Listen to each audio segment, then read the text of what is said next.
pinapahiya niya doon sa senador. Yeah. At palagi niyang ginagawa yan eh. Yeah, tuwan-tuwa siya pag tuwan-tuwa ginagawa siya pag niya yan. pinapahiya ka. High na high siya sa Pero ganyan marami niya. nagtatanong daw, bakit daw sa PCSO na talagang halata daw? Tumiklop? Ano nangyari?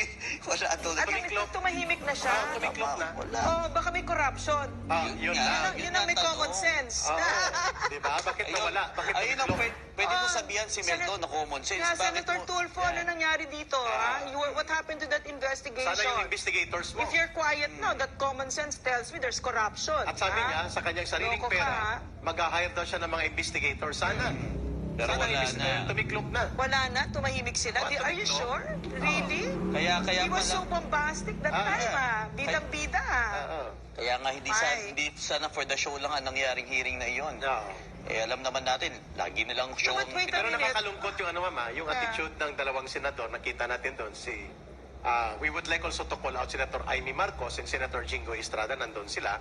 Sana man lang sinabihan si Senator Raffy Tulfo, Senator, can we give a time for these gentlemen to bring their other records and documents and to explain properly before we conclude?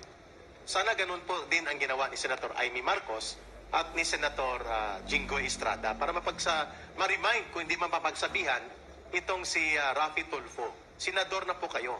Pag nasa Senado kayo, you exercise the powers vested in your office as a Senator of the Republic, and you do not do that as Correct. part of your media mileage or as part of your program sa television. Correct.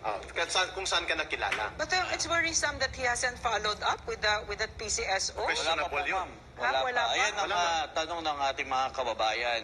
Asa na daw po? Oh my. At So, Ang sindikato ng operasyon ng correct. PCS. Ayun, halata talaga. Pero ito kasi so if he's silent about this, then common sense tells us that he's on the take. Oh, ano that ba there's ito? corruption. May Senator corruption din ba? Tulfo. Oh.